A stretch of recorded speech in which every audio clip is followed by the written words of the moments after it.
عکاسی کی گئی ہے حالی کی نظم میں، اور وہ کہتے ہیں ماہ صیام آ گیا اور روز عید آیا، یعنی مہینہ رمضان کا آیا اور اس کے بعد عید کا دن آیا، خوشی کی عید کا حق ہر کوئی بجا لایا، کیا ہے شکر خداوندی روزہ داروں نے کہ اپنے صبر کا انعام ہم نے بھر پایا۔ یہ بتا رہے ہیں کہ کس طریقے سے مسلمانوں کو عید جو ہے وہ ان کے روزے کے انعام، روزے 30 دن کے روزے رکھنے کے انعام میں ملتا ہے، اور کس طرح پھر مسلمان جو ہے وہ خوش ہوتے ہیں اور اللہ کا شکر ادا کرتے ہیں کہ ان کو ان کی جو عبادت ہے اس کا انعام ملا۔ اقبال کے ہاں ہلالی عید صرف ہمیں خوش ہی نہیں کرتا، ہماری ہنسی بھی اڑاتا ہے۔ یتیموں کی عید کے بارے میں بھی اقبال اس رویے کی عکاسی کرتے ہیں کہ جس پر نثر نگار بھی خامہ فراسائی کرتے ہیں، خامہ فراسائی قلم اٹھانا، ٹھیک ہے، اس پہ لکھتے رہے ہیں۔ یادی طفلی علامہ اقبال کو عید کی چاند کی تصویر کشی پر مجبور کرتی ہے اور وہ منظر کشی کرنے والے رجحان کی طرف مائل ہو جاتے ہیں۔ یادی طفلی بچپن کی یاد، عید، علامہ اقبال جیسے بڑے شاعر نے بھی عید کے حوالے سے اور پھر بچپن میں جو عید، خوشی کی جو عید ہے اس کے بارے میں وہ منظر نگاری جو کی، وہ کہتے ہیں اے میں عید بے حجاب ہے تو، حسن خورشید کا جواب ہے تو کمندی غزال شادی ہے، لذت افزائے شور طفلی ہے، ٹھیک ہے جی۔ پھر مجموعی یہ اقبال کے اشعار ہیں جس میں انہوں نے بڑی خوبصورتی سے عید کے چاند کو مخاطب کر کے کہ تو جو ہے اب جب بے حجاب ہو گیا، یعنی تو جب نظر آ گیا ہے تو ہر طرف خوشی کا سماں ہو گیا ہے، اور وہ کہہ رہے کہ بچپن میں اس چیز کو یا اس میں اس کی خوشی جو ہے وہ دوبالا ہو جاتی ہے، بچپن میں خوش زیادہ ہوا جاتا ہے یا اس کی خوشی جو ہے وہ زیادہ ہوتی ہے۔ مجموعی طور پر عید الفطر سے متعلق موضوعات ہماری شاعری کی بنیادی رخ کو ظاہر کرتے ہیں۔ کون سے بنیادی موضوعات ہیں؟ پہلا، عید کے چاند کو مناظر کے حوالے سے بیان کرنے کا رجحان جو شروع سے چلا آ رہا ہے۔ دوسرا، عید کو داخلی مسرت اور خارجی حالات سے منسلک کرنے کا رویہ، یعنی عید علامتی طور پر استعمال ہونے لگی کہ اگر آپ اندر سے خوش ہیں تو باہر کے جیسے بھی حالات ہیں وہ آپ پر اثر انداز نہیں ہوتے، یا اگر باہر کے حالات اچھے ہیں اور آپ اندر سے خوش نہیں ہیں تو شاید کہ اس طرح سے عید جو ہے وہ نہ منائی جا سکے۔ تو یہاں یعنی دوسرے جو بنیادی رخ ہے ہماری شاعری کا وہ یہ ہے کہ آپ اندر سے آپ کی خوشی ہونی چاہیے، باہر کے حالات جیسے بھی ہو وہ آپ پر اثر انداز نہیں ہوتے۔ تیسرے نمبر پہ کیا ہے جی؟ ہلالی عید کو ملی عزائم کی علامت، ملت کی عروج و زوال کی علامت اور تہذیبی اور تمدنی زندگی اساس کے طور پر قبول کرنے کا رجحان۔ پھر آہستہ آہستہ جو ہے عید کے چاند کو جو ہے علامتی طور پر علامت کے طور پر استعمال کیا جانے لگا، کسی قوم کی ترقی اور تنزلی سے، اس کی تہذیب اور تمدنی زندگی سے۔ حفیظ جلندی کہتے ہیں جی، آگے آپ کو مختلف شعراء کے اشعار دیے گئے ہیں۔ چاند جب عید کا نظر آیا، حال کیا پوچھتے ہو خوشیوں کا، آسماں پہ ہوائیاں چھوٹی، نوبتیں مسجدوں میں بجنے لگی، شکر سب خاص و عام کرنے لگے اور باہم سلام کرنے لگے۔ عبد المجید صالح کہتے ہیں ہلالی عید کی گردوں پہ آمد آمد ہے، جو راحت نظر امت محمد صلی اللہ علیہ وآلہ وسلم ہے، ہزار شکر کے مسلم ہے شاد آج کے دن، سبھی جہاں میں ہے بامراد آج کے دن۔ مختلف شعراء نے کس طریقے سے عید کے بارے میں لکھا ہے۔ طالب آل آبادی کہتے ہیں جو کچھ بھی ہو تو آج اثر اپنا دکھا دے، تو آج اثر اپنا دکھا دے، روٹھے ہوئے مسلم جو ہے ان سب کو منا دے، آپس میں جو دن رات کا جھگڑا ہے وہ مٹ جائے، اسلام میں جو تفرقہ پیدا ہے وہ مٹ جائے، ٹھیک ہے جی۔ مختلف شعراء نے عید کے حوالے سے لکھا ہے۔ اس رجحان سے تخلیقی سطح پر ایک نئی سمت کی طرف اشارہ کیا ہے جس سے یہ نتیجہ نکالنا بے موقع نہ ہوگا کہ عید کا تصور مسلمانوں کے ہاں محض تہوار منانے اور اچھل کود کو کلچر بنانے پر منحصر نہیں، بلکہ اس خوشی کا رشتہ ہماری اقدار میں بہت دور تک جاتا ہے۔ یعنی یہ تمام جو لکھنے والے ہیں انہوں نے یہ نقطہ بھی اجاگر کیا ہے کہ مسلمان صرف ناچ کود گا کر یا ناچ کود کر کے، یہ صرف جو اچھل کود کر کے یہ جو کلچر، یہ جو عید مناتے ہیں، یہ اصل مسلمانوں کا یہ کلچر نہیں ہے، بلکہ یہ جو ہے عید صرف اس کو نہیں کہتے، بلکہ عید تو ہماری اقدار میں بہت دور تک گیا ہوا ہے، جس عید کے بارے میں اردو شعراء کی تخلیقات کو ایک سمت ہی نہیں ملتی، بلکہ ان کا تعلق ہماری داخلی رویوں کے ساتھ اتنا گہرا ہے کہ ہماری شعری روایت میں یہ عمل صرف یک طرفہ مناظر کشی تک جا کر ختم نہیں ہوتا۔ یعنی یہ نہیں کہ صرف ہم جو ہے عید کو ایک طرف کر کے اور خوشیوں کے ساتھ وہ کر کے ہم جو ہے اس کو منائیں اور اس کو دیکھیں، بلکہ عید بہت سا دوسری چیزیں جو ہے بقول شعراء کے اور بقول اردو ادب کے میں لکھنے والوں کے کہ عید جو ہے اس کے ساتھ بہت سی دوسری چیزیں بھی جڑی ہوئی ہیں، اور لوگ جو ہیں وہ اپنے رویوں کے ساتھ، کہ عید ان کے اگر ان میں جو ہے ہم کہہ سکتے ہیں کہ ان کے رویوں کو تبدیل کر دیتی ہے، کہ کیسے آپ عید کے دن صرف اپنی خوشی کا خیال نہیں رکھتے بلکہ اپنے غریب بھائی بہن کا بھی خیال رکھتے ہیں، کیسے آپ جو ہے اپنی عید کو کی خوشیوں میں دوسروں کو شریک کرتے ہیں، کیسے آپ ان کا خیال رکھتے ہیں، اور بہت سی دوسری ایسی چیزیں جو ہماری روایات سے جڑی ہوئی ہیں۔ تو وہ ساری چیزیں جو ہیں وہ ہمیں اردو ادب میں بھی پھر لے گئی، اور اردو ادب میں بھی ان چیزوں کے بارے میں لکھا جانے لگا، اور وہ کہہ رہے ہیں کہ صرف شعری روایت میں یا صرف منظر کشی تک جا کر ختم نہیں ہوتا، یعنی یہ نہیں کہ صرف منظر کشی کر دی اور ختم کر دیا، بلکہ احساسات و جذبات جو ہیں ان کے بارے میں بھی لکھا جانے لگا۔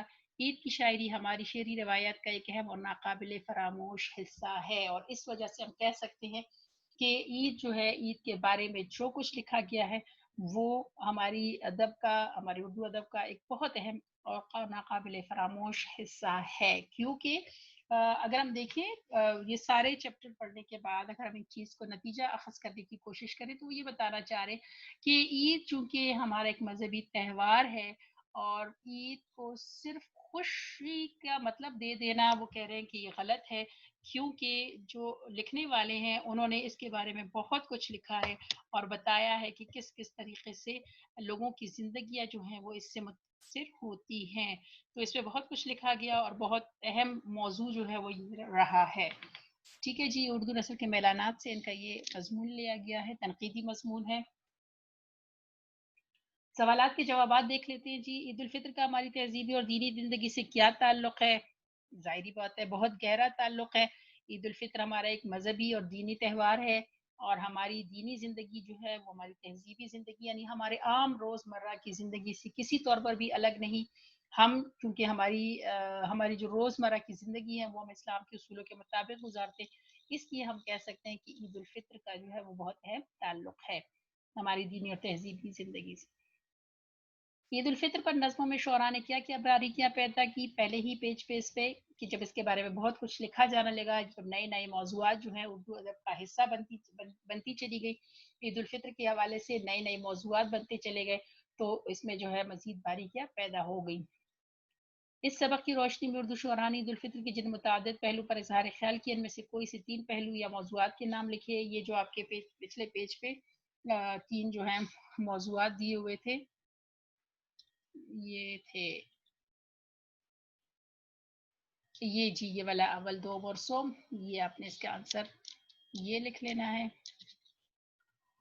پھر جی عید الفطر کے موقع پر شہزادوں اور شہزادیوں کا ذکر کرتے ہوئے خواجہ حسن نظامی نے کیا نقطہ اجاگر کیا ہے؟ آپ کو میں نے بتایا تھا کہ ایک تو قسم پرسی میں عید بسر کرنے کا، دوسرا ان کا دینی اور مذہبی امور سے وابستگی کا نقطہ جو ہے وہ اجاگر کیا گیا ہے، کہ کس طرح لوگ اپنی دین سے جو ہے وہ جڑے ہوئے ہیں، ان سے لگاؤ ہے، اور اس کے بڑی غربت کے باوجود وہ جو ہے اس سے جڑے رہتے ہیں۔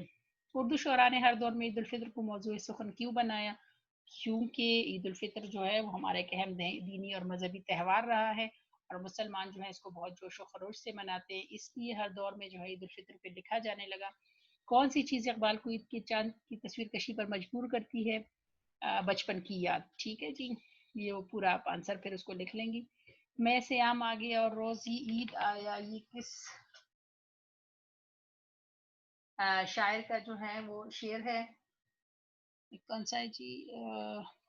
میں سیام آیا اور روزی عید آیا، یہ جی حالی کا جو ان کی نظم تہنیت عید الفطر سے لیا گیا۔ ٹھیک ہے، پھر عید کی شاعری کا ہماری شعری روایت سے کیا تعلق ہے؟ یہ بالکل لاسٹ پیراگراف جو ہے وہ آپ نے اس میں آنسر وہ لکھ لینا ہے۔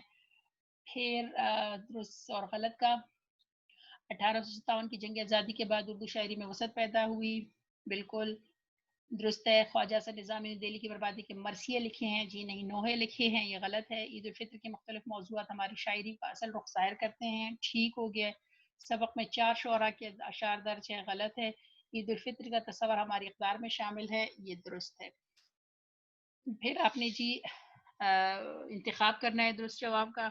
یہ مصرع کس شاعر کا؟ ہلال عید کی گردو پہ آمد آمد ہے، یہ جی عبد المجید سالک کا ہے۔ ٹھیک ہے، تیسرا آپشن نمبر 3۔ پھر حسن نظامی نے دلی کی جو نوحے لکھی ہیں ان میں کون سی چیز نمایاں ہے؟ ان میں جی عظمت رفتہ کی یاد جو ہے وہ زیادہ نمایاں ہے۔ یہ نمبر 1 آپشن اس کا ہو جائے گا۔ عید الفطر کے موقع پر مسلم معاشرے کے کس طبقے کو سب سے زیادہ مسائل کا سامنا کرنا پڑتا ہے؟